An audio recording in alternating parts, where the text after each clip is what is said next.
Diam-diam suamiku lakukan ini hingga aku terpaksa batalkan pernikahan itu 1 jam sebelum ijab kabul.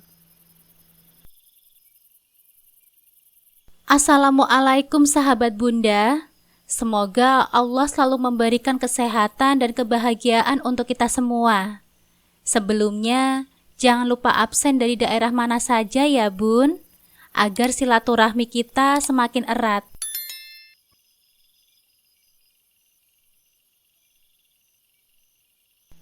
Cinta itu lucu. Ia bisa membuat seseorang merasa melayang tinggi di langit biru, hanya untuk dijatuhkan begitu saja ke tanah yang paling keras tanpa aba-aba.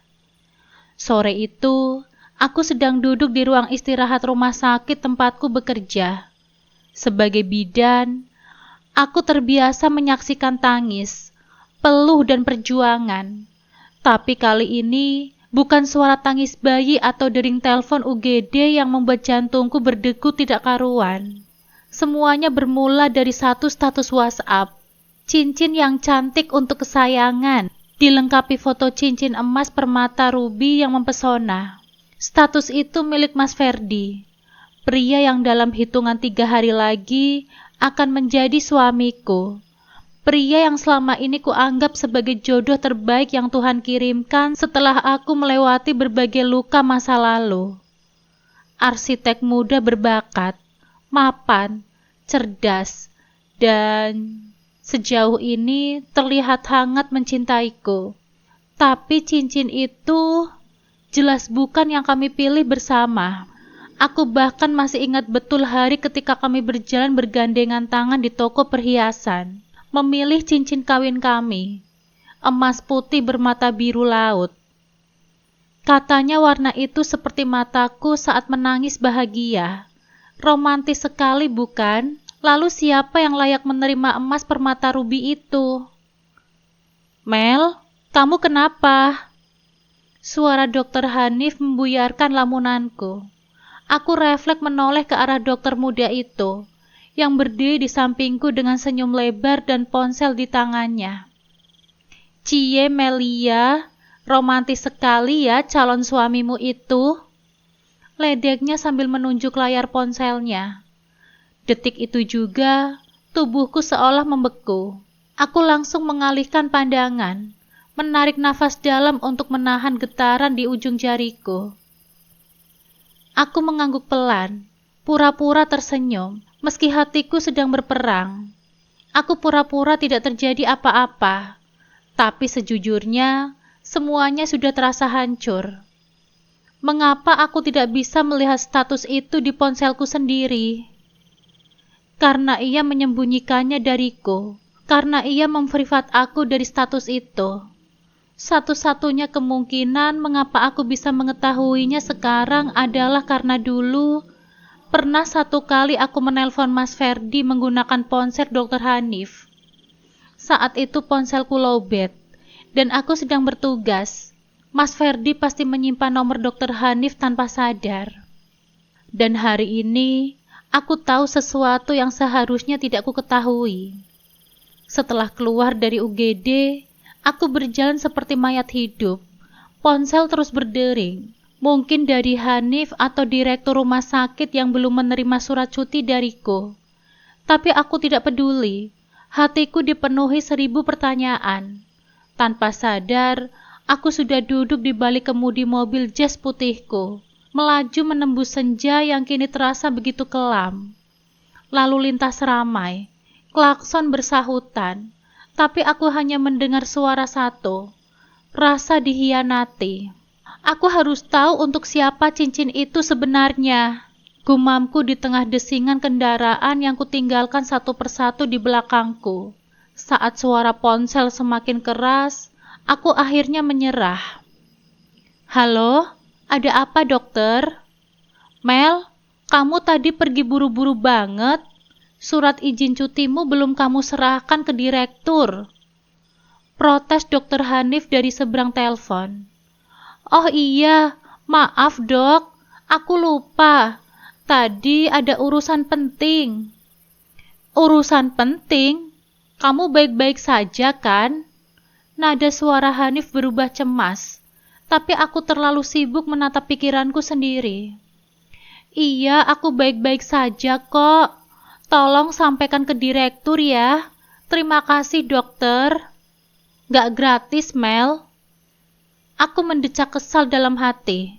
Ya ampun, dokter gaje. Mau minta apa sih?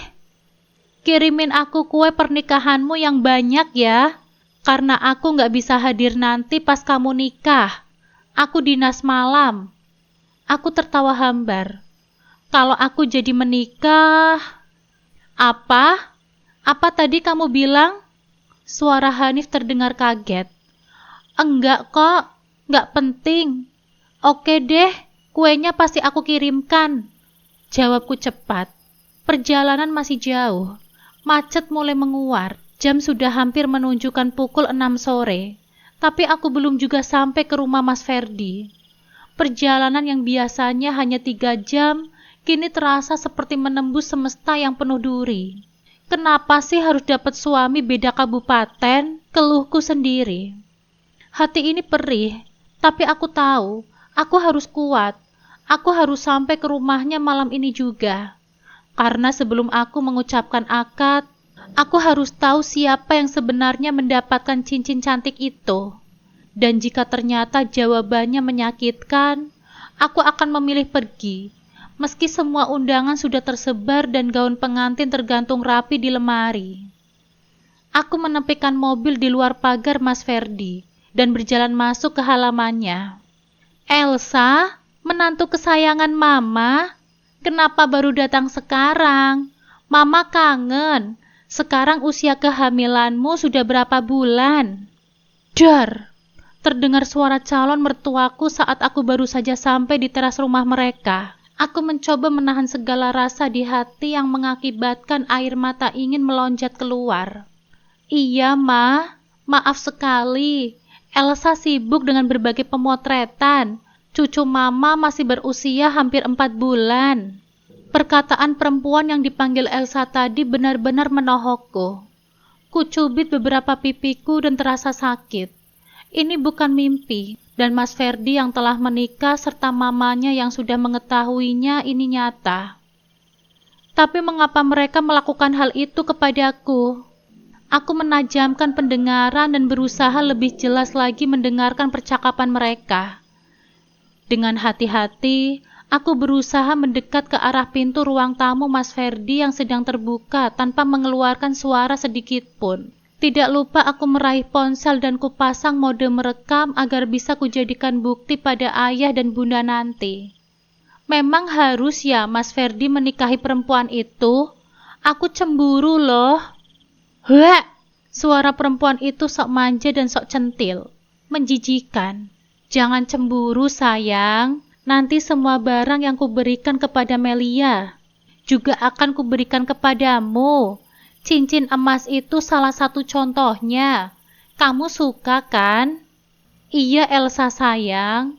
Kamu tahu sendiri kan kalau saat kecil papanya Ferdi ditabrak oleh ayahnya Melia hingga tewas. Memang saat itu diselesaikan secara kekeluargaan karena ayah Melia bersedia menyekolahkan Ferdi sampai wisuda. Tapi Mama tetap tidak rela jika anaknya si Bambang itu tidak menderita. Tenang saja walaupun kamu cuma nikah siri, dan nanti dia yang menikah besar-besaran, kamu yang akan menang sayang. Sampai kapan pernikahan Mas Ferdi dengan pelakor itu? Apa? Pelakor? Aku? Ih, najis. Aku mengumpat sendiri di dalam hati. Sampai Melia merasakan kesepian punya suami tapi seakan rasa janda, atau sampai dia merasakan adanya neraka di dunia ini, dan tentu saja sampai aset keluarganya jatuh ke tangan kita. Ya Allah, jahat sekali mereka. Jadi niat mereka mendekatiku adalah untuk balas dendam pada ayah. Awas saja mereka. Akan kubuat mereka malu di pesta pernikahanku nanti. Tekadku. Hatiku terasa teremas mendengar percakapan mereka. Awas saja kamu Mas, seruku Liri sambil menggeretakkan gigi menahan kesal dan amarah. Dan ayah ternyata menyembunyikan rahasia besar selama ini. Apa sekarang lebih baik aku tiba-tiba muncul saja dan mengagetkan mereka? Gumamku lirih. Ah, jangan. Nanti malah aku yang dikeroyok oleh mereka. Lagi pula, kalau ketahuan sekarang kan jadinya tidak seru. Mereka harus malu, bahkan harus menderita lebih parah dibandingkan rasa sakit di hatiku. Aku masih berjongkok di luar pintu rumah Mas Ferdi dengan menimbang apa langkah yang seharusnya aku ambil saat ini, seraya tetap merekam kelakuan dan segala ucapan mereka. Aku mencoba menahan rasa kram dan kesemutan yang mulai menyerang kedua kaki demi mendapatkan bukti untuk mempermalukan mereka. Sudah cukup nih rekamannya. Sudah cukup bukti untuk membalas rencana mereka. Emang mereka saja yang bisa bikin rencana? Aku juga bisa. Aku segera berlalu dari rumah Mas Ferdi dan segera pulang. Di tengah perjalanan, ponselku berdering lagi. Kulirik dengan rasa malas. Masih terasa nyeri di hati karena kenyataan yang baru saja tersaji di depan mataku membuatku merasa malas untuk melakukan apapun selain bernafas dan mengedipkan mata. Ada apa sih ini? Kenapa Dokter Hanif menelponku? Bukannya dia sekarang sedang dinas? Gumamku pada diri sendiri. Ponselku terus berdering tanpa kenal lelah apalagi menyerah. Aduh, terima saja deh. Barangkali ada hal penting yang ingin disampaikan oleh Dokter Hanif. Gumamku lalu menekan tombol hijau dan memasang salah satu headset di telingaku.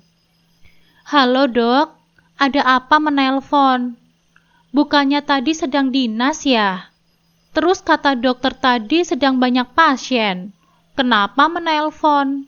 Tanyaku beruntun. Halo Mel, kamu tadi berhutang penjelasan kenapa mendadak lari dan pulang setelah melihat status calon suamimu itu. Aku memutar bola mata. Aduh, kepo banget sih jadi orang. Dokter mau tahu saja apa mau tahu banget? Tanpa kuduga terdengar suara tertawa dari seberang. Hahaha, kamu itu bisa saja, Mel. Jadi ada apa? Aku menghela nafas panjang, antara kesal dan gemas dengan Dokter Hanif. Rahasia, dok. Itu privasi saya. Sudah ya, saya akhiri teleponnya. Saya kira ada keperluan apa sampai telepon saya saat dokter sedang dinas. Ternyata dokter cuma penasaran saja. Tunggu dulu. Tut. Aku bergegas mengakhiri panggilan telepon sepihak tanpa menunggu respon dari Dokter Hanif dan langsung mematikan ponsel. Ya Allah, kenapa hari ini terasa begitu berat dan mengejutkan? Keluhku sambil menepikan mobil di sebuah masjid besar. Aku baru ingat belum menunaikan sholat zuhur dan tentu saja selain itu ada air mata yang ingin kutumpahkan agar perasaanku reda. Melia, kamu dari mana saja?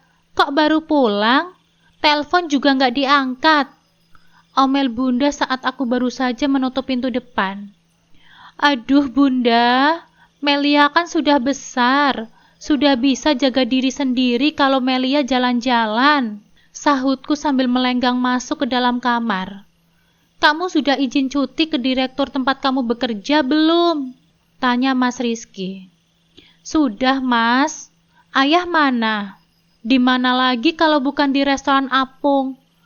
Ayah tetap saja nggak percaya walaupun aku sudah berkunjung dan mengawasi karyawan di sana. Keluh Mas Rizky. Aku mengedikan bahu. Iyalah. Ayah kan memang super teliti. Kali aja uang customer di kasir diembat sama Mas Rizky. Sorohku membuat Mas Rizky melemparkan bantal kursi ke depanku. Nggak kena. Aku mengulurkan lidah dan berlari menghindar. Hei, kamu ini dek. 3 hari lagi mau menikah kok masih bertingkah seperti anak kecil? Mas Rizky tertawa melihat bunda yang mengomeliku. Daripada Mas Rizky sudah berusia 30 tahun tapi belum menikah juga. Sambungku tertawa lalu bergegas menuju kamar. Di dalam kamar aku menutup pintu lalu merebahkan diri di atas kasur. Ya Allah, Apa aku tega memberitahukan yang sebenarnya terjadi di hadapan keluargaku nanti? Batinku seraya meraih ponsel yang ada di dalam tas lempangku.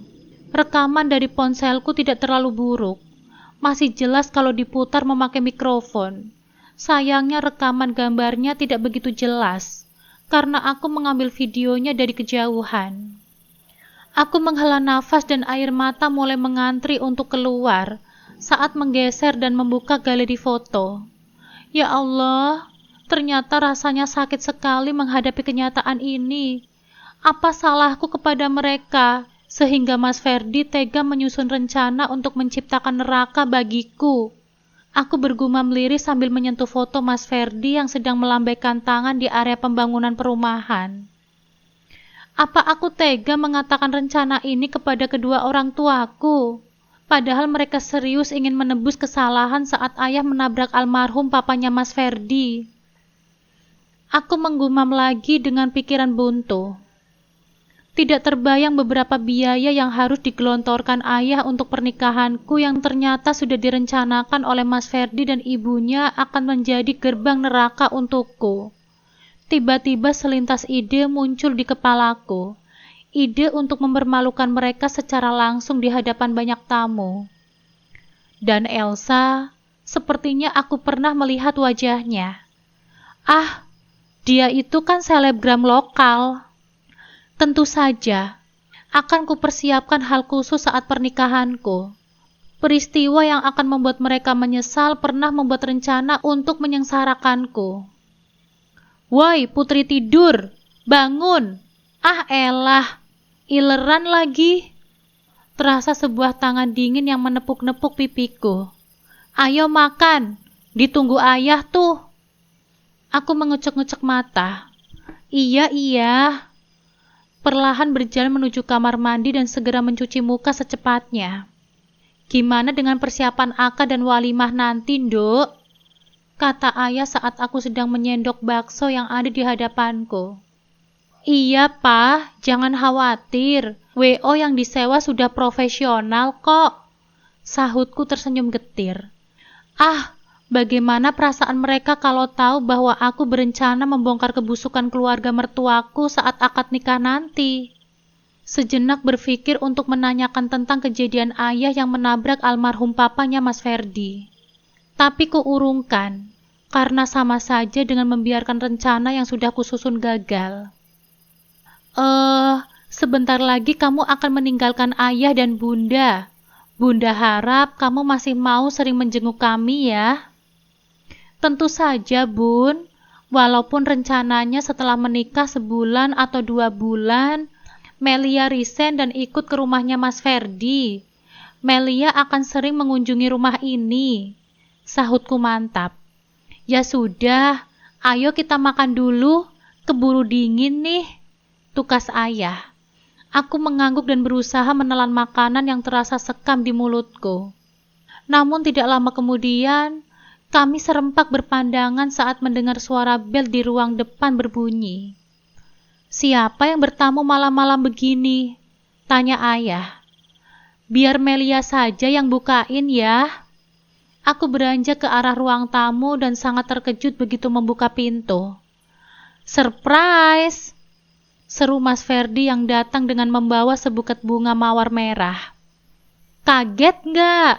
Tanyanya mengulas senyum. Iya, kaget. Tentu saja, karena aku baru tahu rencana busuk keluargamu, Mas. Bisikku, tentu saja dalam hati. Ayo masuk, Mas. Aku membuka daun pintu dengan lebar lagi, lalu mendahuluinya untuk duduk di sofa ruang tamu. Ayah dan bunda ada kan? Tanyanya sambil menatap sekeliling ke seluruh ruangan. Ada, sedang makan. Dulu setiap aku melihat Mas Ferdi, hatiku berdebar-debar dan berbunga-bunga. Tapi sekarang hanya ada rasa muak dan jijik. Aku kesini untuk memberitahu bahwa ada perubahan rencana dalam pernikahan kita. Aku mendelik. Apa Mas bilang? Hatiku berdebar. Apakah tadi kedatanganku ke rumah mereka ketahuan dan rencana mempermalukan mereka akan berantakan? Tapi dari mana Mas Ferdi tahu Bukankah rencanaku masih belum aku bicarakan kepada siapapun? Aku masih berdiri dengan terbengong karena bingung apa yang harus aku lakukan saat ini. Ketika sebuah suara yang tidak asing terdengar. "Siapa yang datang, Mel?" Ayah muncul dari ruang makan. "Loh, ada Nak Ferdi? Kok mendadak ke sini? Apa ada hal yang ingin dibicarakan? Kenapa tidak menelpon saja?" Tanya ayah sambil duduk di hadapan Mas Ferdi. "Bun, ini loh ada anak kita datang. Calon manten ini terlihat semakin ganteng saja ya," sambung ayah tertawa. Mas Ferdi langsung menyalami dan mencium tangan ayah dengan takzim. Kata mama juga harus datang ke sini karena ada hal yang penting yang berkaitan dengan sedikit perubahan dalam pernikahan nanti. "Ada perubahan apa?" Tanya ayah mencondongkan tubuhnya semakin dekat ke arah Mas Ferdi. Begini. Keluarga kami yang datang rupanya lebih banyak dari perkiraan dan tidak jadi menginap saat H-1. Tapi besok sudah mulai berdatangan ke penginapan yang dipersiapkan oleh ayah." Mas Ferdi nampak terdiam sejenak, karena kabarnya mendadak dan kesalahpahaman dari pihak kami. Maka biaya yang ditimbulkan... "Nak Ferdi, tolong jangan terlalu dipikirkan. Di sini yang bertugas sebagai tuan rumah itu kan ayah. Jadi walaupun ada perubahan rencana dan jadwal, ayah yang akan menanggung semua biayanya." Mas Ferdi tersenyum samar. "Yang penting kalian bisa menikah dengan meriah dan Melia bahagia. Itu sudah cukup untuk ayah." Mas Ferdi tersenyum lebar. "Astagfirullah, dia begitu menjijikan. Padahal dia sekolah atas biaya ayah. Sekarang saat keluarganya berbondong-bondong ke sini dan membuat biaya membengkak, dia masih tega merencanakan hal yang buruk untukku. Sialan, lihat saja besok Ferdi."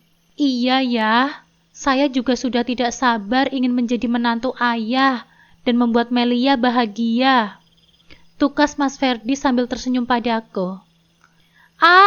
Rasanya ingin ku cakar-cakar wajahmu itu, Mas." "Iya kan, Melia?" Aku hanya tersenyum menanggapinya. "Melia, kok cuma senyum saja sih? Calon suamimu itu nanya loh. Kok nggak excited seperti biasanya?" Tanya ayah. Melia nggak enak badan ya," jawabku pendek. "Astagfirullah, kamu sakit apa sayang? Perlu diantar ke dokter tidak?" Tanya Mas Ferdi dengan tangan terulur hendak memegang dahiku. "Oh, tidak semudah itu Furgoso. Enak saja mau pegang-pegang," umpatku dalam hati dan secara refleks menghindari tangan Mas Ferdi. Mas Ferdi dan ayah nampak terkejut melihat kelakuanku.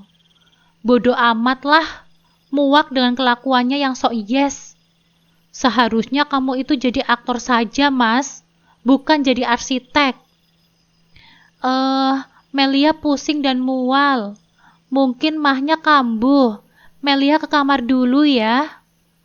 Akhirnya aku pamit dan berdiri meninggalkan Mas Ferdi dan ayah yang sedang duduk berdua. "Melia, buketnya!" panggil Mas Ferdi menghentikan langkahku. Aku membalikkan badan lalu berjalan ke arah Mas Ferdi yang mengulurkan buket bunga kepadaku. "Baiklah Melia, mereka telah memainkan drama dengan baik. Sekarang sabar dulu saja. Ikuti permainan mereka sampai hari H tiba." "Makasih ya Mas Ferdi, bunganya cantik sekali." Aku mengambil buket bunga dari tangan calon suamiku dan menciumnya sekilas. Biasanya aku akan menghirup bunga kesukaanku dengan sepenuh hati. Tapi entah kenapa, sekarang melihat bunga mawar merah saja membuatku mual. "Melia ke kamar dulu ya, Mas. Lagi gak enak badan." Aku mengulas senyum dan segera berlalu melewati Bunda yang datang dari arah dapur membawa 2 gelas teh hangat dan sepiring brownies.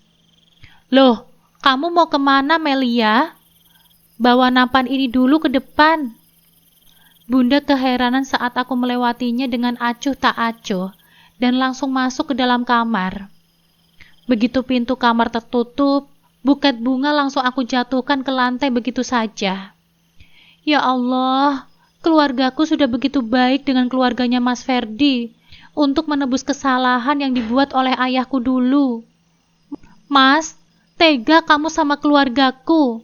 Apa kamu tidak melihat keluargaku tulus berusaha menebus ketidaksengajaan yang dibuat oleh ayahku padamu? Omelku sambil menangis dan memeluk guling. Mendadak terdengar suara ketukan di pintu kamar. Masuk saja, Bunda. Pintunya nggak dikunci. Melia, kamu itu kenapa? Ada masalah apa dengan hubungan kalian? 3 hari lagi kalian menikah loh. Bunda masuk ke kamar dan mendekat ke arah ranjang, lalu mengelus rambut panjangku. Oh, Bunda, bagaimana kalau Bunda tahu apa yang sebenarnya direncanakan oleh Mas Ferdi dan keluarganya kepadaku? Melia sakit perut, Bun. Penyakit mahnya kambuh. Mungkin terlalu tegang menjelang akad. Oh, syukurlah kalau tidak ada masalah dengan hubungan kalian. Biasanya kalau mau menikah, ada saja rintangannya. Ya namanya juga ujian sebelum rumah tangga. Sekarang kamu minum obat dulu ya, kata Bunda dengan lembut. Bunda, seandainya Melia tidak jadi menikah dengan Mas Ferdi bagaimana? Hah? Apa? Iya Bunda, misalkan saja Melia dan Mas Ferdi gagal menikah, bagaimana Bun? Tapi kenapa? Bunda, Melia kan tanya. Bunda kok malah balik tanya sih? Bunda mendelik dan menjewer telingaku. Ucapan itu doa, Melia. Kamu itu gimana sih? Bercandamu kelewatan. Au, sakit Bunda. Aku menggosok-gosok telingaku yang memerah. Bunda masih saja menganggapku bercanda.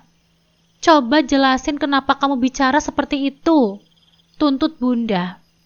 Aku menghela nafas, berpikir untuk menunjukkan rekaman itu sekarang atau nanti sesaat sebelum nikah. Mel, wajah ayah menyembul dari arah pintu kamar. Kenapa sih?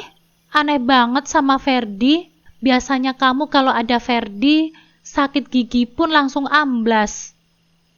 Aku memutar bola mata. Gak ada apa-apa. Cuma takut saja nanti berpisah sama ayah dan Bunda. Sahutku berbohong. Mereka harus tahu di saat yang tepat. Dan keluarga Mas Ferdi harus merasakan malu akibat rencana gilanya itu. Kan bisa sering berkunjung ke sini. Kasian tahu Ferdi tadi sampai bingung. Kamu yang biasanya bawel jadi pendiam. Ayah memandangi mataku. Aku segera menunduk. Aku paling tidak bisa berbohong. Pasti ketahuan dari pandangan mataku. Benar kamu tidak menyembunyikan sesuatu? Tanya ayah terus memandangku. Beneran ya? Jawabku, tentu saja sambil menunduk. Ya sudah, kamu istirahat saja. Jangan mikir yang macam-macam. Banyak-banyak berdoa agar pernikahan kamu nanti langgeng, kata ayah. Aku hanya menunduk. Amin, kata Bunda mengaminkan doa ayah. Ayah dan Bunda lantas keluar dari kamarku, dan sebelumnya ayah memungut buket bunga yang terjatuh di lantai kamar dan meletakkannya di atas meja rias. Aku kembali menyalakan data seluler di ponsel, dan bermunculanlah beberapa pesan dan panggilan tidak terjawab dari WA. Dengan perlahan, aku membuka pesan itu satu persatu. Sayang, kamu itu kenapa? Hari ini kok aneh banget sih? Kalau ada masalah, kita bisa membicarakannya baik-baik kan? Aku melengos setelah membaca pesan dari Mas Ferdi. Tanpa berniat membalasnya, pandangan mataku teralih pada pesan dari Dr. Hanif. Mel, ada apa sih? Dari tadi pagi saat mengantar surat cuti kerja, sikapmu kok aneh banget? Kalau ada masalah, sharing saja. Kita kan teman sejerawat.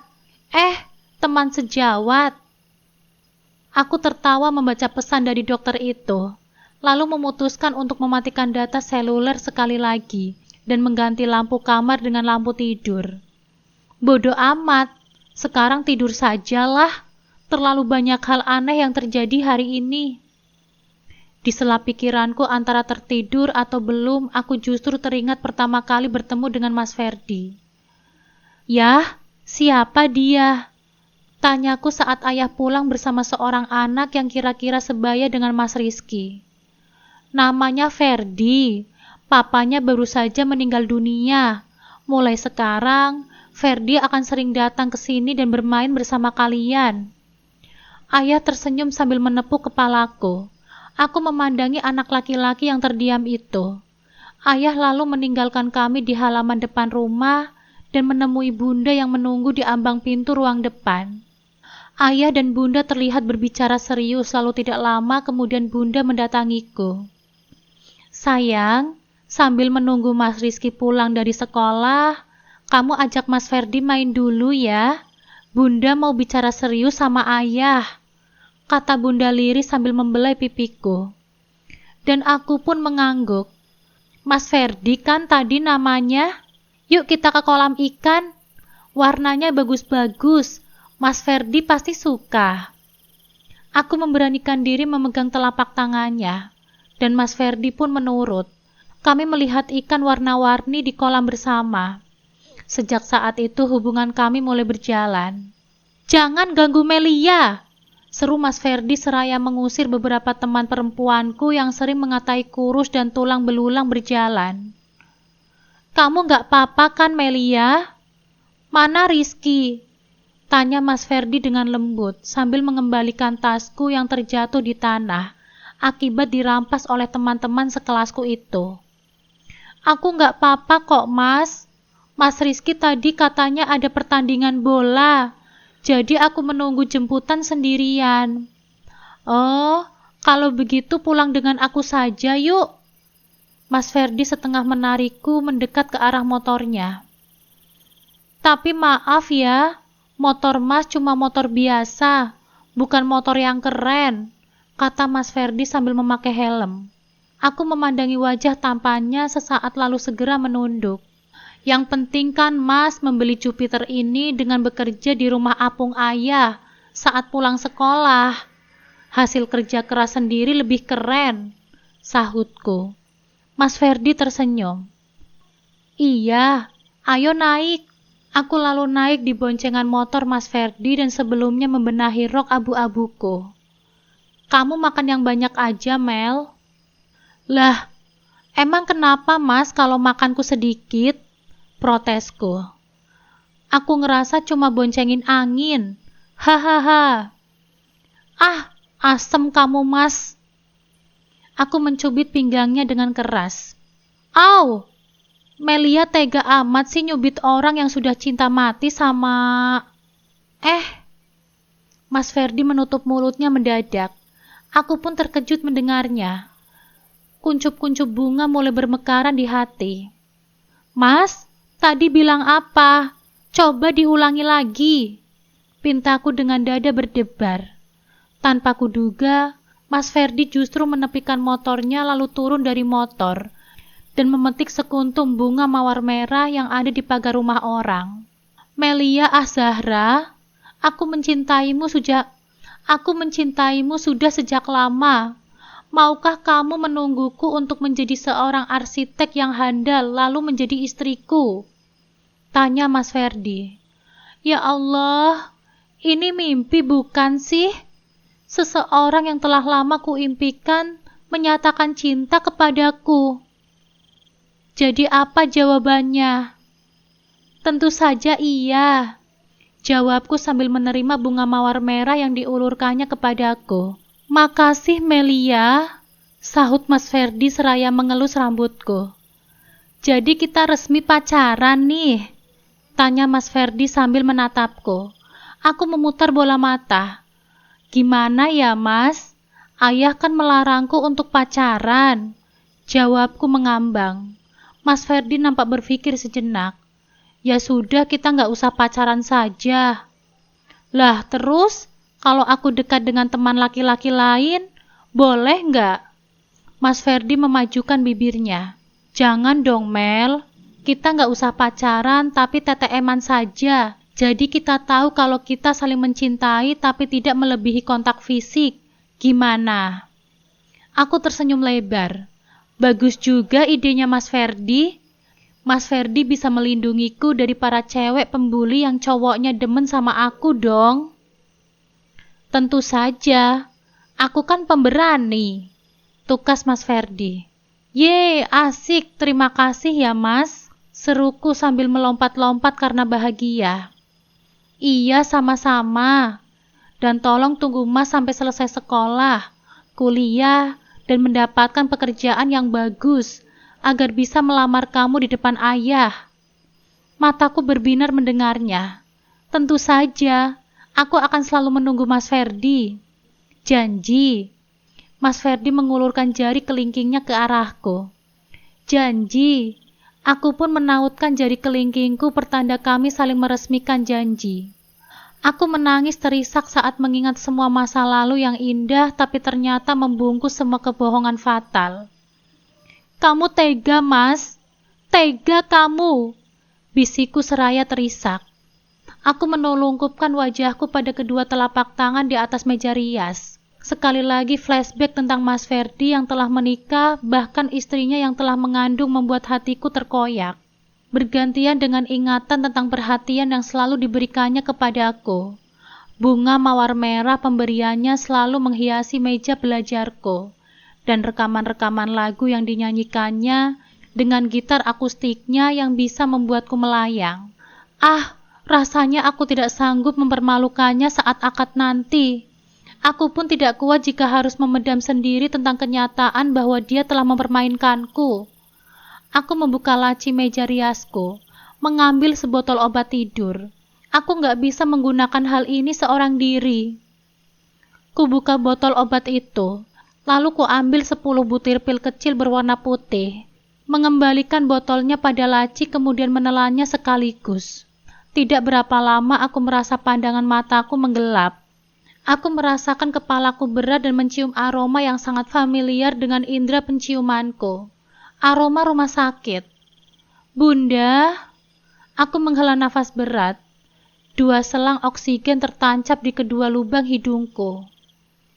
Melia, kamu sudah sadar?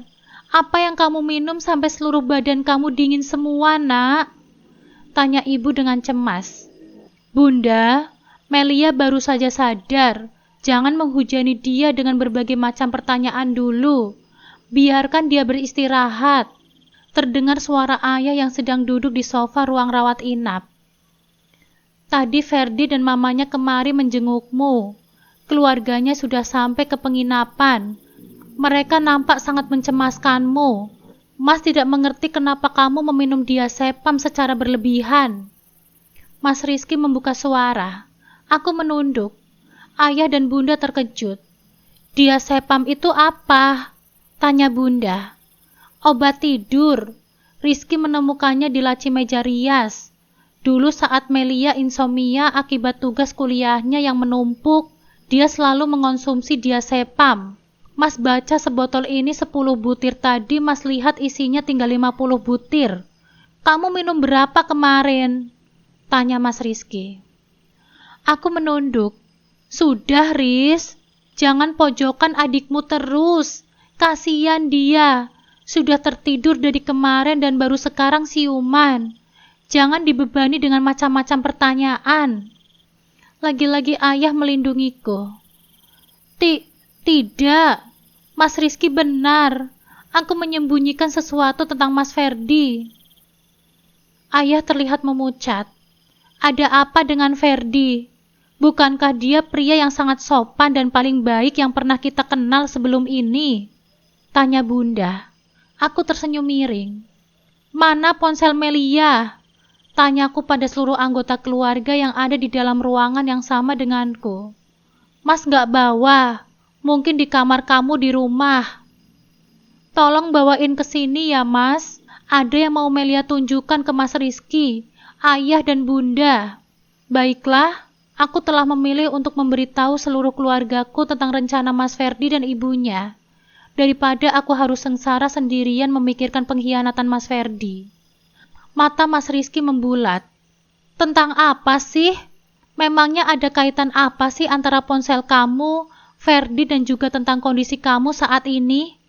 Tanya Mas Rizky. Ada, dan berkaitan erat pula dengan cerita yang dirahasiakan oleh ayah dan bunda. Ayah dan bunda berpandangan. Apa yang kamu ketahui, Mel? Tanya ayah lirih. Akan ku jawab setelah ponselku ada di sini. Aku memejamkan mata lagi. Kepala masih terasa pusing dan badan melayang. Dan tolong tinggalkan aku sendirian. Sampai 3 atau 4 jam.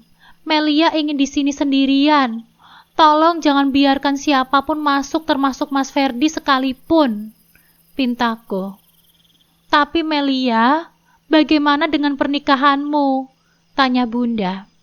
Shh, Bun, kita keluar saja dulu sesuai permintaan Melia.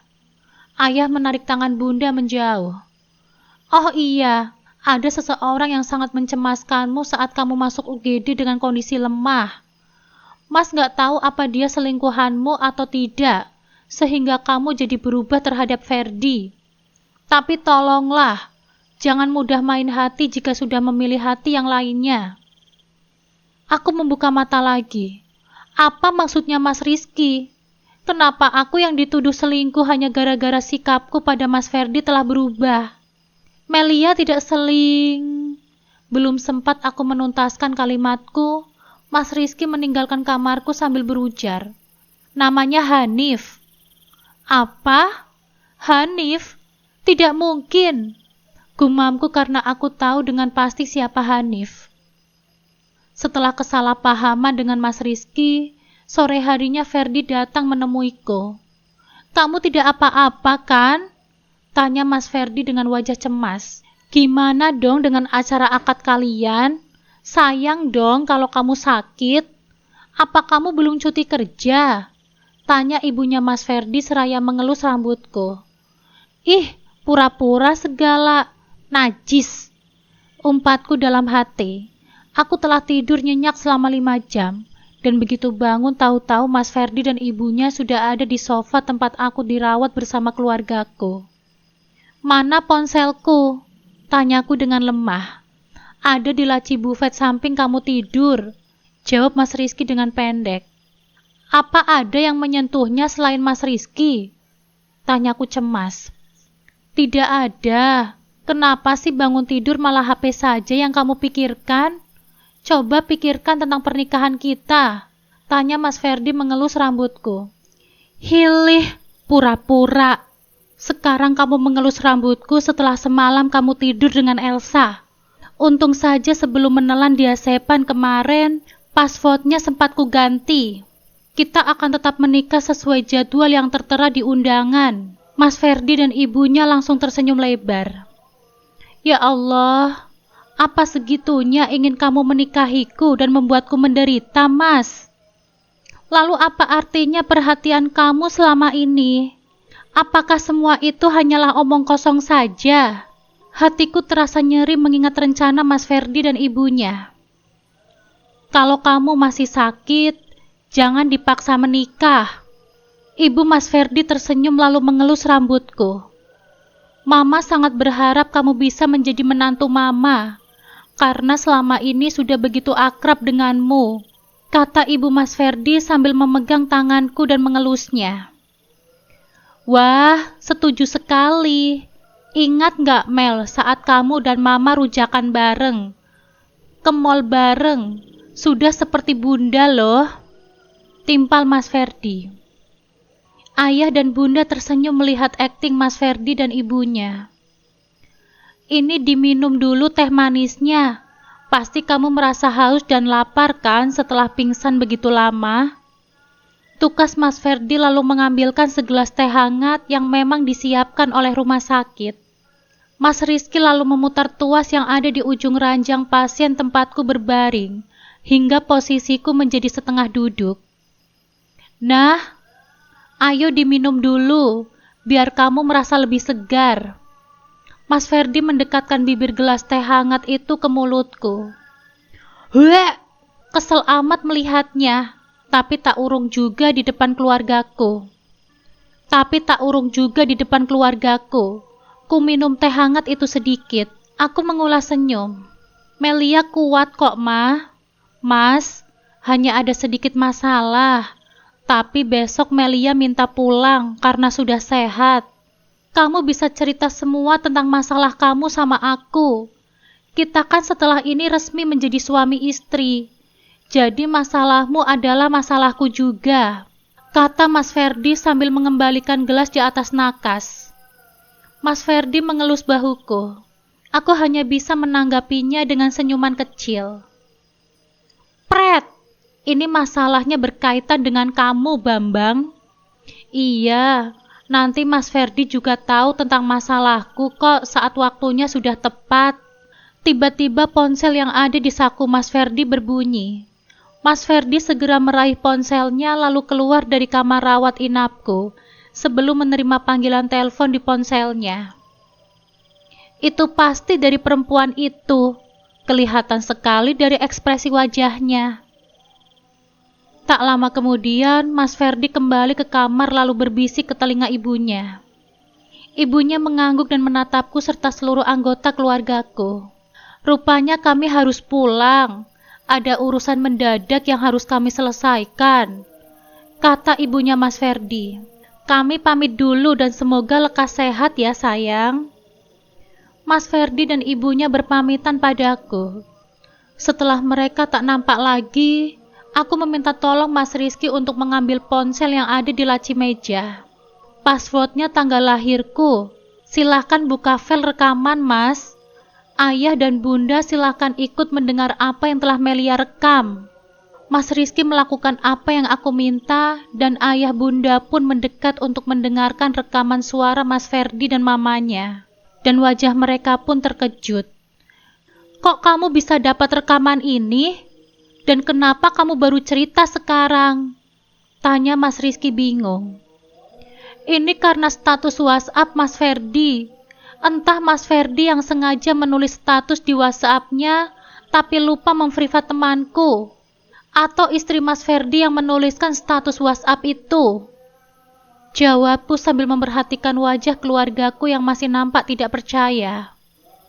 Aku lalu menceritakan seluruh kronologi bagaimana aku bisa mendapatkan rekaman itu.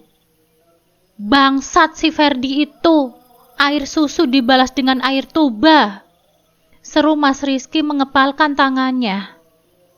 Maafkan ayah dan bunda, karena tidak menceritakan masalah tabrakan itu kepadamu, sahut ayah dengan nada menyesal. Tidak apa-apa ya, mungkin ayah pun tidak ingin mengingat-ingat lagi kenangan buruk itu, jadi tidak ingin menceritakan kejadian pahit itu lagi. Ayah terdiam, tapi jelas sekali matanya tertutup dengan kaca-kaca. Mungkin tadi Ferdi buru-buru pergi karena menerima telepon dari istrinya. Bunda berkata dengan nada lirih. Bisa jadi, sahutku. Bunda tidak terima jika anak bungsu Bunda hendak dipermainkan seperti ini, seru Bunda yang biasanya kalem. Kita harus melabraknya sekarang. Bahkan ayah telah membiayai Ferdi sampai lulus kuliah sebagai tanda damai setelah menabrak almarhum papanya. Sekarang enak saja dia mau menguasai aset dan membuat Melia menderita, seru Mas Rizky. Tunggu Mas, sebenarnya Melia punya rencana yang lebih menyakitkan lagi untuk mereka, sahutku mantap. Gimana rencana kamu? Tanya ayah.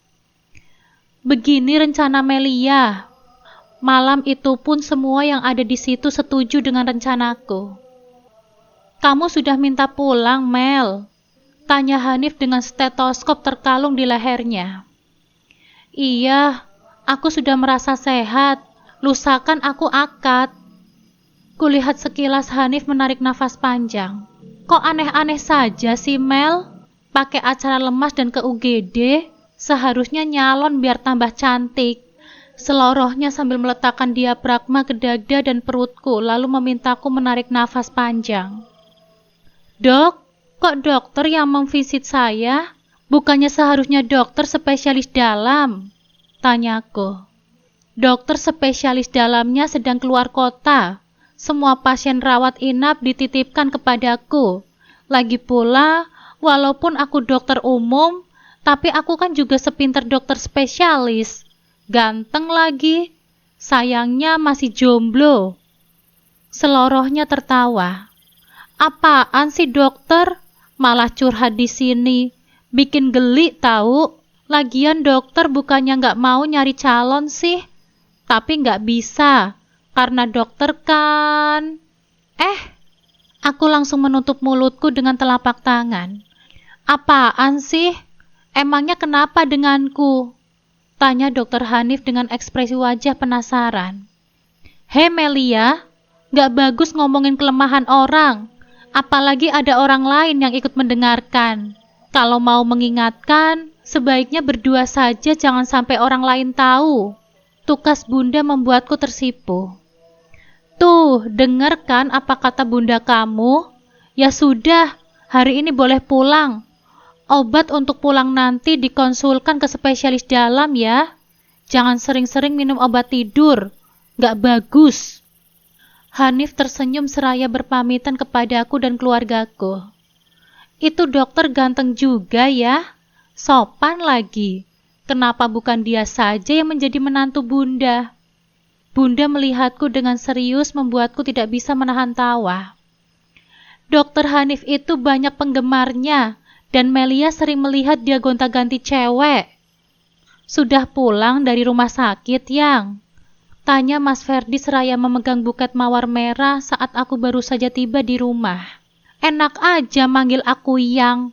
Memangnya aku loyang atau kepala peyang? Iya, Nak. Melia biar istirahat dulu ya, masih lelah. Ayah mengiringi langkahku dengan hati-hati. Mas Rizky membawakan tas jinjing berisi baju serta aneka keperluan selama di rumah sakit, dan melewati Mas Ferdi begitu saja. Padahal mereka sebelumnya pernah akrab dan sering futsal bersama. Bodoh amat lah. Mas Ferdi membuntutiku ke dalam rumah, tapi ayah segera mengantarkanku masuk ke dalam kamar. Kamu di kamar saja ya, biar ayah dan bunda yang mengusirnya pulang. Aku tersenyum saat melihat ayah jengkel. Makasih ayah, bisikku. Ayah dan bunda mengangguk lalu berlalu. Nak Ferdi, Melia biar istirahat dulu ya, bunganya bunda bawa. Terdengar samar suara bunda sedang mengusir Mas Ferdi. Di kamar aku menahan tawa. Rasain, emang enak. Tapi saya cuma ingin menyemangatinya. Beberapa kali saya kirim pesan WhatsApp, selalu saja dijawab dengan pendek. Suara Mas Ferdi terdengar bingung.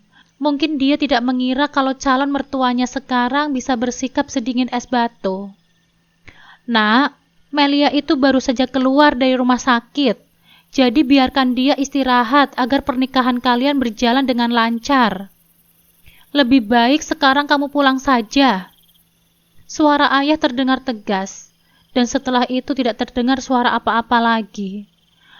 Pagi ini suasana rumah ramai.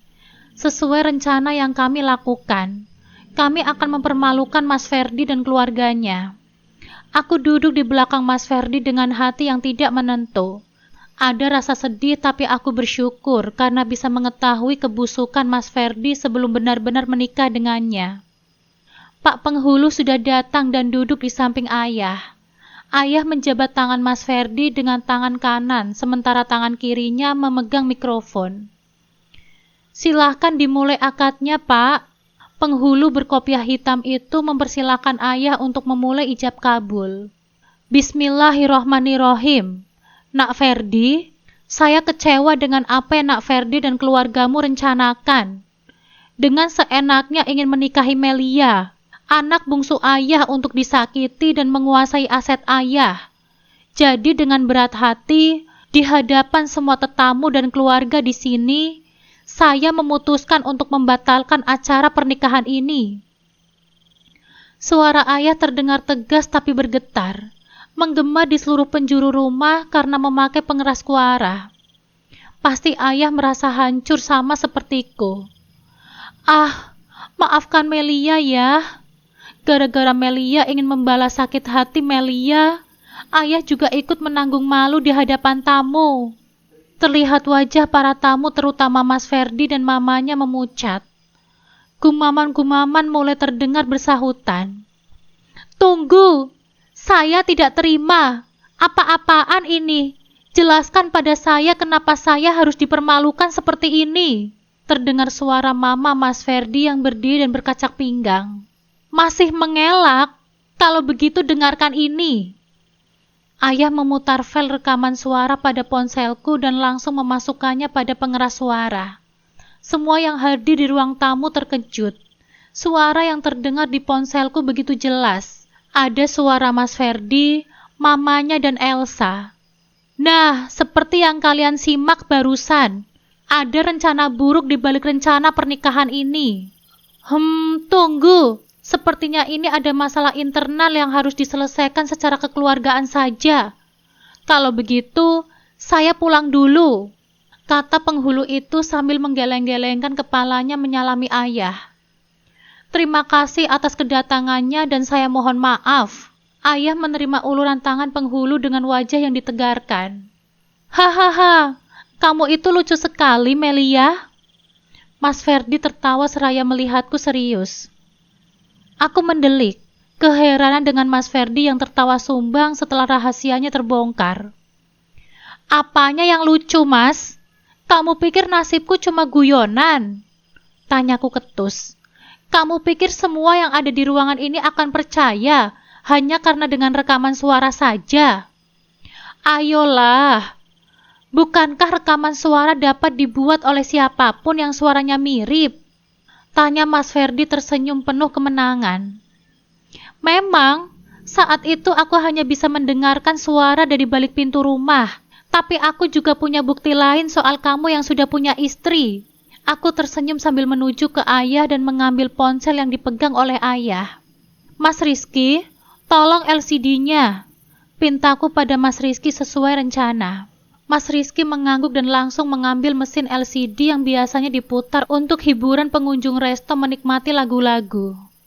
Mas Rizky meraih ponselku dan menghubungkannya dengan kabel USB langsung ke LCD. Dan nampaklah dengan jelas foto-foto Mas Ferdi dan mamanya yang sedang bersama Elsa di luar rumah Elsa. Mas Ferdi, mamanya dan seluruh yang hadir membelalak matanya saat melihat foto-foto Mas Ferdi sedang merangkul dan mencium kening serta perut Elsa yang masih rata. Aku mengambil mikrofon dari tangan ayah saat melihat beberapa kamera ponsel yang mulai mengarah pada kami. Yang mau merekam dan memviralkan kejadian ini silahkan. Ini akan menjadi pelajaran penting bagi siapapun yang ada di sini, agar jangan mempermainkan calon pasangannya.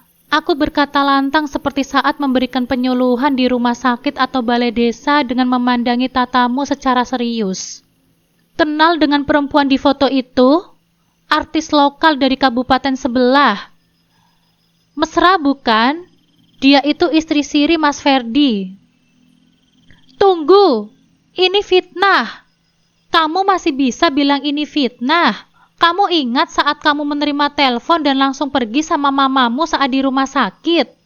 Wajah Mas Ferdi nampak menegang. Bagus kalau kamu ingat, karena sejak kamu pergi dari kamar tempatku dirawat, aku memberitahukan tentang kebusukanmu kepada keluargaku, dan kami langsung menyewa orang untuk membuktikan bahwa kamu sudah punya istri, Mas. Bahkan orang bayaran kami bisa menemukan ustadz yang menikahkan kalian. Apa perlu ustadz tersebut diundang juga kemari? Tanyaku. Mas Ferdi mengepalkan tangannya dengan muka yang merah padam. Kamu? Kenapa kamu tega sekali melakukan hal ini? Tega sekali kamu bilang, Mas. Kamu yang lebih tega sama aku. Kamu gak bisa melihat perbuatan kamu. Atau mau aku pinjemin kaca? Kamu ya... Mas Ferdi meringsek kepadaku dan mencengkram bahuku dengan cepat, lalu melayangkan tangan kanannya ke arah wajahku. Boom! Ah! Aku yang tidak mengira akan mendapatkan serangan mendadak langsung memejamkan mata. Tapi sebelum tangan Mas Ferdi sempat mampir ke pipiku, Mas Ferdi lebih dahulu jatuh tersungkur dan memegangi sudut bibirnya yang berdarah. Jangan coba-coba sentuh adikku yang berharga. Saat aku membuka mata, Mas Ferdi terlihat mengepalkan tangannya. Kalian tidak adil. Kalian telah merampas suami saya dan sekarang kalian mempermalukan keluarga kami. Justru kalianlah yang tidak adil. Papa Ferdi itu sudah ngebut dan mabuk pula, sehingga melaju kencang dan menabrak mobil saya dengan tiba-tiba, sebelum saya sempat menghindarnya. Bukankah ibu ingat kalau di motornya ditemukan botol TM yang pecah? Padahal yang melaju ke arah saya dengan begitu kencang adalah motor papanya Ferdi. Kenapa selalu mobil yang lebih gede yang selalu disalahkan? Tanya ayah membuat yang hadir berpandangan. Wajah mama dan Mas Ferdi memerah. Sudah, lebih baik kita pulang dulu. Di sini kita dipermalukan. Seru mamanya Mas Ferdi. Ingat ya, kejadian ini akan selalu saya ingat selama hidup saya. Seru Ferdi seraya memberikan kode kepada mama dan seluruh keluarganya untuk pulang meninggalkan rumah. Beberapa hari kemudian setelah kejadian gagalnya pernikahanku, aku mengunyah coklat sambil memandangi layar laptop yang sedang menampilkan adegan film Korea. Asem lah, jadi benar-benar mupeng kan? So sweet banget jadi ceweknya, benar-benar cinta mati, gumamku sambil melempar bungkus coklat ke layar. Dek, boleh masuk? Terdengar suara di luar pintu kamar. Itu suara Mas Rizky. Masuk aja mas, gak dikunci kok. Kepala Mas Rizky nampak menyembul dari balik pintu lalu mengintipku. Masuk aja, ngapain sih cuma kepalanya aja yang kelihatan? Tegurku tertawa. Mas Rizky pun tersenyum. Bukan jawaban yang dia berikan, tapi dia bertanya balik kepadaku. Are you okay sis? Tanya Mas Rizky seraya masuk ke dalam kamar. As you can see, sahutku sambil menatap film yang sedang diputar. Ya elah, lagi sedih. Film yang dilihat film sentimental, bikin hati nelangsa saja loh. Mas Rizky ikut kepo dan mengintip layar laptopku. Ah, ya biarin. Kirain kamu nangis, Mel, atau minum diazepam lagi. Pinginnya sih nangis atau minum diazepam sebotol lagi biar nggak bangun lagi. Tapi aku pikir, aku justru bersyukur tahu masalah ini sebelum menikah. Karena kalau aku keburu nikah dengan manusia seperti itu, entah jadi seperti apa hidupku. Iya sih, kamu bener juga. Untung kamu lihat status WhatsApp-nya si Ferdi di ponselnya Hanif. Kalau menurut aku, itu bukan Ferdi yang bikin statusnya, Mas. Tapi istrinya itu loh. Siapapun yang nulis status itu, aku tidak peduli, karena Mas jadi sadar dengan sifat Ferdi dan keluarganya. Kamu nggak nangis, butuh bahu dan sandaran untuk dipeluk. Mas Rizky membuka kedua tangannya lebar ke arahku. Alah, lebih banget sih, air mataku habis dari kemarin saat nelan diazepam. Sekarang nggak mau nangis lagi, mahal air mataku itu. Nah, gitu dong. Semoga cepat move on ya, dan dapat ganti yang lebih baik. Untung saja ya rencana resepsi menunggu tahun depan sampai proyek Ferdi tentang pembangunan perumahan di Jawa Barat kelar. Coba kalau rencana resepsinya mepet sama akad. Sudah rugi bandar kita. Aduh, aku malas bahas itu. Untuk saat ini aku mau menikmati cuti 3 hari dan tukar dinas 3 hari. Jadi 6 hari mau ngapain di rumah? Tanya Mas Rizky. Aku meliriknya, dia memang sejenis spesies yang jiwa keponya tinggi. Rebahan dan ngabisin coklat. Sahutku sambil menunjuk ke arah seember mungil coklat yang ada di pojok ruangan. Awas nanti gendut kamu. Mas Rizky tertawa.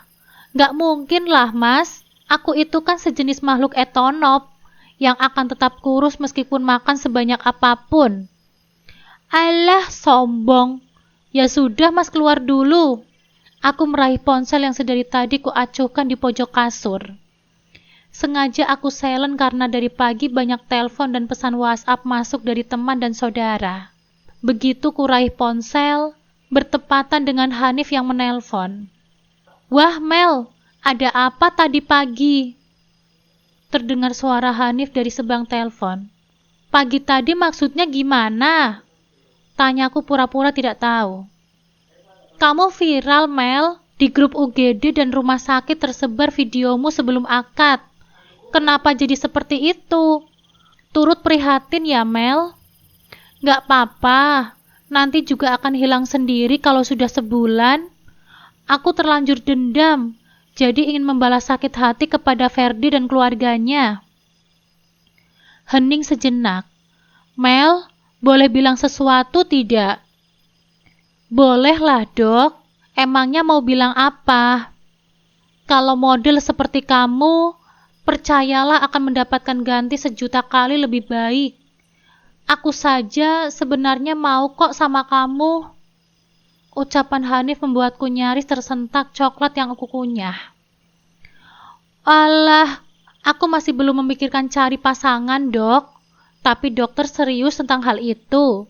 Padahal kan dokter lagi dalam masa terapi. Hah? Terapi apaan sih maksudmu? Suara di seberang sana terdengar terkejut. Bukannya dokter itu menderita impoten ya? Hah? Kata siapa kamu? Itu... Aku menutup mulut dengan telapak tangan, sadar kalau aku telah salah bicara. Nganu apa sih? Fitnah itu, Mel. Ngomong yang jelas. Aku tidak mau difitnah. Punyaku masih sehat walafiat dan kokoh tidak tertandingi. Satu lagi, yang pasti punya aku panjang kali lebar kali tinggi. Jadi siapa yang bilang padamu tentang hal itu? Itu Aku sudah ada rasa sama kamu saat kamu pertama kali pindah ke UGD dulu. Saat pasien Arjen memandangi ruangan. Tapi karena kamu bilang sudah ada calon suami, ya aku mundur. Dan sekarang, boleh dong aku maju lagi karena kamu batal kawin? Tapi aku kaget sekali saat mendengar fitnah itu sekarang. Aku terkejut mendengar pernyataan cinta yang kurang mesra itu. Saya nggak bisa bilang, Dok. Saya sudah janji. Melia Azahra, bilang yang jelas. Siapa yang mengatakan aku mengalami impoten? Fitnah itu lebih kejam daripada pembunuhan. Aduh Melia, mulutmu itu kenapa sih lemes sekali? Aku merutuki diriku sendiri. Klik. Ku tekan tombol merah di ponselku dan menonaktifkan data agar Hanif tidak bisa melakukan panggilan atau pesan melalui WhatsApp. Astagfirullah, Hanif tidak putus asa dan melakukan panggilan telepon biasa. Gak tahu Segera ku matikan saja ponsel sekaligus mengisi dayanya, daripada harus bingung dengan pertanyaan Hanif dan menuntut jawaban. Aku terbangun subuh saat mendengar alarm ponsel berbunyi nyaring. Sejenak menggeliat tubuh ke kiri dan ke kanan agar otot tidak kaku. Haduh, gara-gara dokter Hanif telepon aneh-aneh, semalam jadi terbawa mimpi tentang saat bertemu dengan dokter Hanif pertama kali. Gumamku lalu bergegas turun dari ranjang dan ke kamar mandi untuk berwudu. Melia, kamu gak apa-apa kan? Tanya bunda saat aku mendekat ke dapur dan mulai menyiangi sayur untuk sop. Melia baik-baik saja kok, Bun. Jangan khawatir ya. Bagaimana bunda gak cemas kalau anak bunda pernah menelan siasepan 10 butir kemarin? Sudah lupa? Bunda bertanya-tanya sambil menudingkan pisau padaku. Astagfirullah, bunda benar-benar barbar sekarang. Ya gimana, Bun? Awalnya aku sulit banget menerima hal itu, merasa ditipu. Padahal Mas Ferdi sudah menyatakan cinta sejak berseragam putih abu-abu. Ya siapa yang tidak galau di kalbu? Sahutku mencoba berpuitis. Tapi sekarang aku sudah berusaha legowo, apalagi Mas Ferdi dan keluarganya sudah malu kemarin. Melia sudah puas, Bun.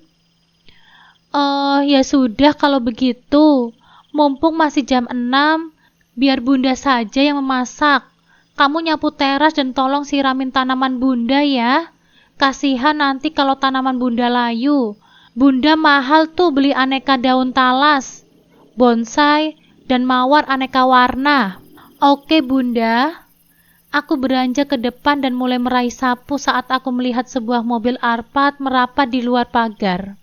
Dan tak lama keluarlah Dokter Hanif dari mobil itu dan melambaikan tangannya kepadaku.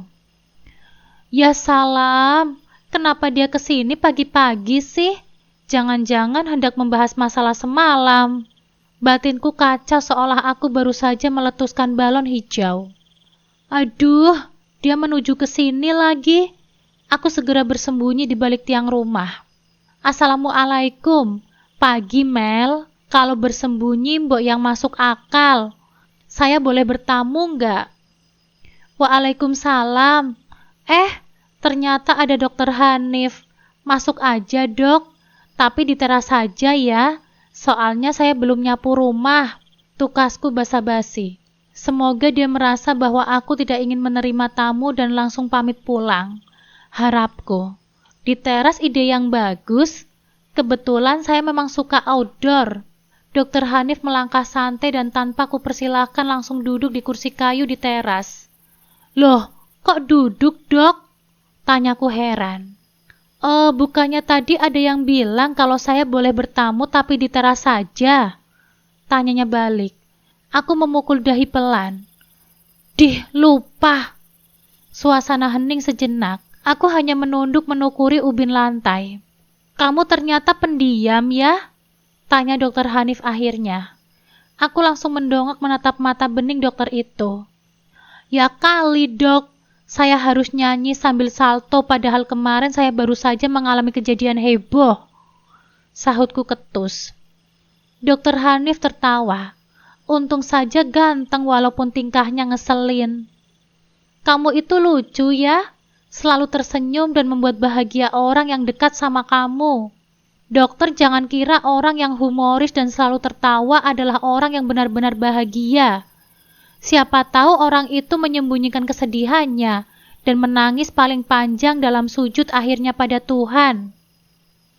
Dokter muda itu tertawa sejenak, kemudian memandangiku dengan serius. Kamu itu bijak juga.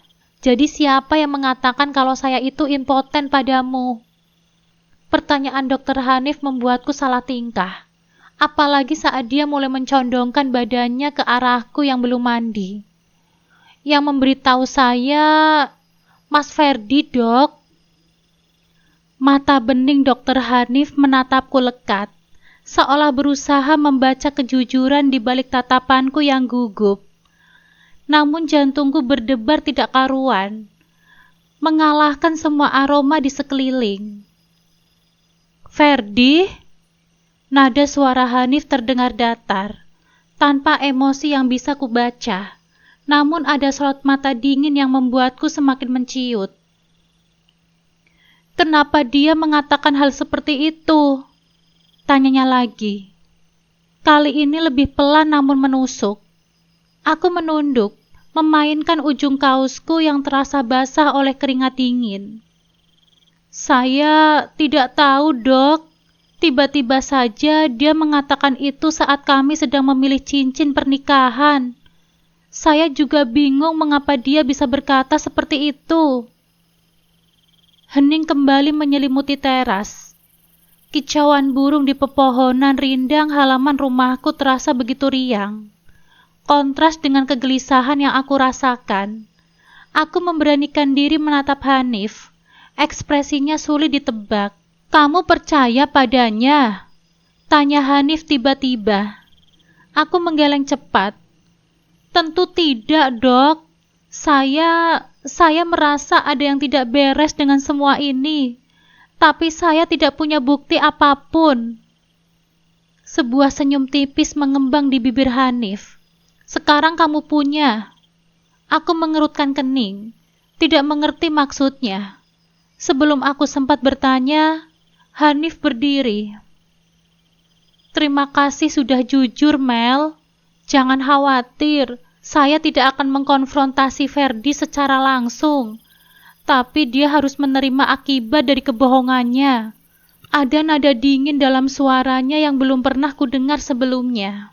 Sejak pagi itu, sikap Hanif kepadaku sedikit berubah.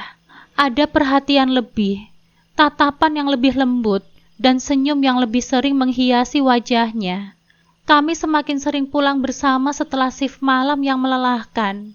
Kelelahan fisik seolah sirna begitu berbagi cerita dan tawa di perjalanan pulang. Bahkan tidak jarang kami menghabiskan waktu istirahat bersama di kantin rumah sakit, membahas banyak hal di luar pekerjaan. Perlahan, tanpa kusadari, benih-benih perasaan yang lebih dalam mulai tumbuh di antara kami. Kehangatan dan ketulusan Hanif perlahan mengobati luka yang ditinggalkan oleh Ferdi.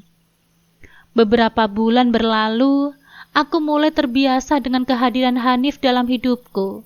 Ada rasa nyaman dan aman yang belum pernah kurasakan sebelumnya. Suatu siang, saat kami sedang makan siang di kantin, Hanif bercerita tentang pasien yang baru saja ditanganinya. Tadi pagi ada pasien di Polikalamin, didiagnosisnya HIV.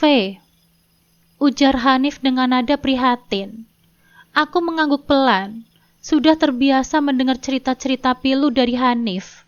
Namun kalimat selanjutnya dari bibirnya membuat sendok di tanganku berhenti. Yang membuat saya syok, ternyata itu Ferdi. Jantungku mencelos. Dunia seolah berhenti berputar. Ferdi? HIV? Bagaimana bisa? Hanif melanjutkan ceritanya. Ternyata setelah pernikahannya batal, Ferdi ditinggalkan oleh Elsa. Tujuan Elsa menikahinya memang hanya untuk mengincar hartanya. Setelah tahu rencananya gagal, Elsa pergi meninggalkannya begitu saja. Namun yang lebih menyakitkan, Elsa diduga bukan wanita baik-baik. Setelah diselidiki, Elsa sering bergonta-ganti pria. Dan ada kemungkinan anak yang dikandungnya bukanlah anak Ferdi. Meskipun awalnya aku merasa lega dan bersyukur tidak jadi menikah dengan Ferdi, mendengar kabar tentang penyakitnya membuat hatiku terenyuh.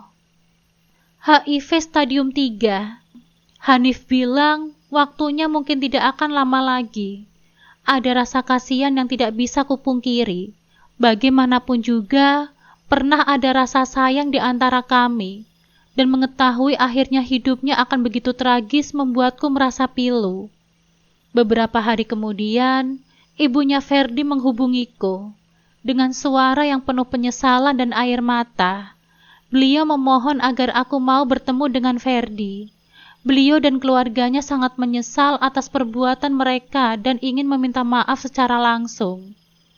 Dengan berat hati, aku mengiyakan permintaan itu. Aku pergi ke ruang isolasi tempat Ferdi dirawat, ditemani ayah, Bunda dan Mas Rizky.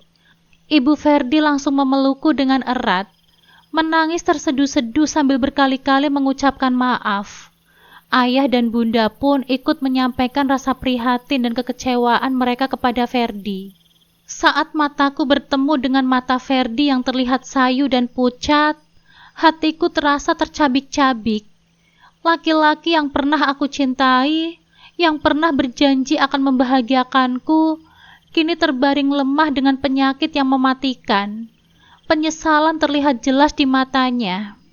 Di ruang isolasi yang dingin dan sunyi itu, tatapan mata Ferdi yang penuh penyesalan bertemu dengan tatapan iba dari ayah, Bunda, Mas Rizky dan diriku. Permintaan maaf tulus dari ibunya Ferdi dan lirihan penyesalan dari Ferdi sendiri perlahan meluluhkan sisa-sisa amarah di hatiku. Melihat kondisinya yang semakin melemah, tidak ada lagi ruang untuk dendam. Yang tersisa hanyalah rasa prihatin pada manusia yang telah tersesat dan kini harus menanggung akibatnya. Setelah pertemuan itu, aku dan keluargaku kembali ke rumah dengan hati yang lebih ringan. Luka memang belum sepenuhnya mengering, namun setidaknya benih-benih pengampunan mulai tumbuh. Aku menyadari memendam amarah hanya akan meracuni diriku sendiri. Melepaskan, meski sulit, adalah jalan menuju kedamaian. Hari-hari berlalu, aku kembali menjalani rutinitasku sebagai bidan, menyambut kehidupan baru dan merawat yang sakit. Hanif selalu ada di sisiku, memberikan dukungan dan cinta yang tulus. Kehadirannya adalah oase di tengah gurun pasir yang pernah kulalui. Bersamanya, aku belajar kembali untuk percaya dan membuka hati. Waktu terus bergulir, kebersamaan dengan Hanif semakin terasa indah dan bermakna. Kami berbagi mimpi, tawa, dan juga duka. Aku melihat ketulusan hatinya, kecerdasannya, dan kehangatan senyumannya setiap hari. Ia bukan hanya seorang rekan kerja, tetapi juga sahabat terbaik dan seseorang yang mampu membuatku merasa utuh kembali. Suatu senja, Hanif berlutut di hadapanku. Di tangannya tergenggam sebuah kotak kecil berwarna biru. Jantungku berdebar kencang, menyadari kemana arah pembicaraan ini. "Melia Az-Zahra," ucap Hanif dengan suara lembut namun penuh keyakinan. "Kamu adalah wanita terkuat, terbijaksana, dan tercantik yang pernah kutemui.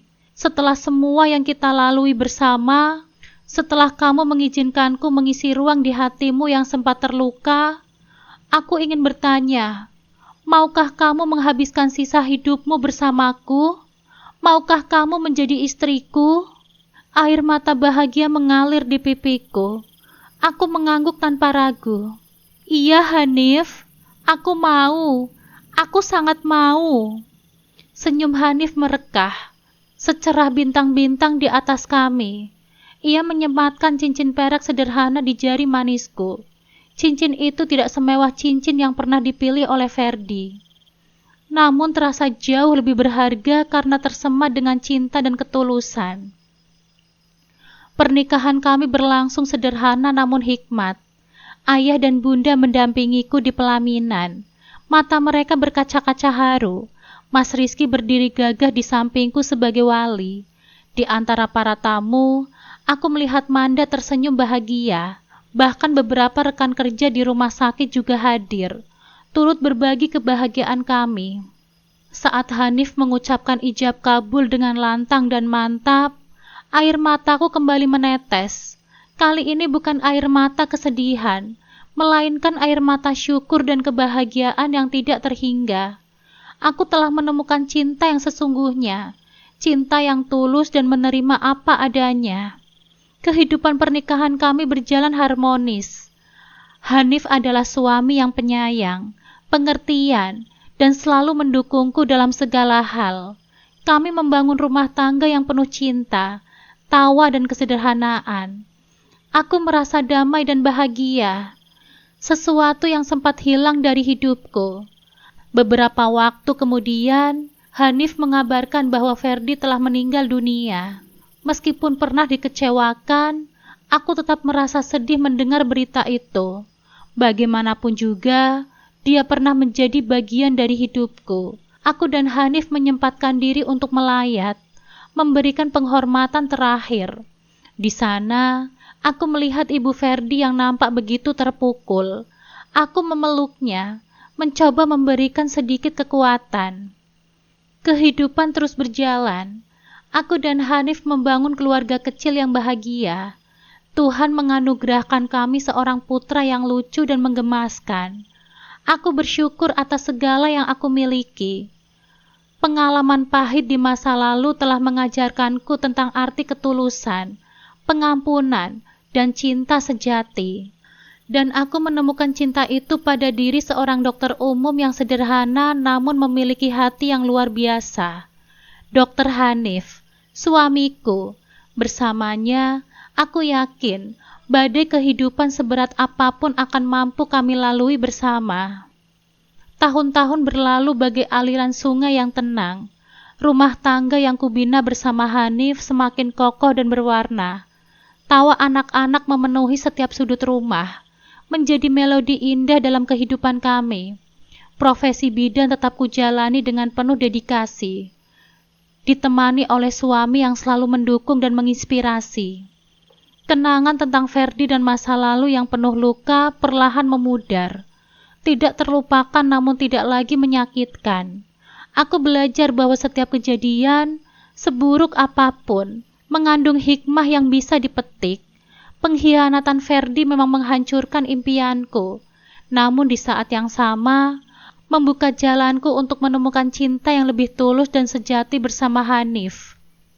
Ibu Ferdi terkadang masih menghubungiku, menyampaikan kabar tentang keluarganya dan mengenang Ferdi dengan kesedihan yang mendalam. Aku selalu berusaha memberikan dukungan moral, tanpa ada lagi rasa benci atau dendam. Waktu dan pengampunan telah menyembuhkan luka di hatiku.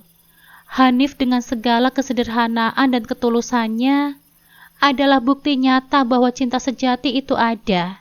Ia tidak datang dengan janji-janji mewah atau topeng kesempurnaan, namun dengan hati yang menerima segala kekurangan dan kelebihanku. Bersamanya, aku belajar bahwa kebahagiaan sejati terletak pada kesederhanaan, kejujuran, dan kasih sayang yang tulus. Kebenaran pasti terungkap, pengkhianatan menyakitkan namun bukan akhir. Cinta sejati adalah ketulusan, mengampuni kebebasan diri. Cinta sejati datang di waktu yang tepat.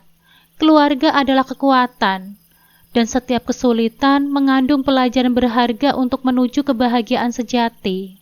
Semoga kisah ini memberikan pelajaran berharga bagi kita semua ya Bunda. Sampai jumpa di cerita selanjutnya.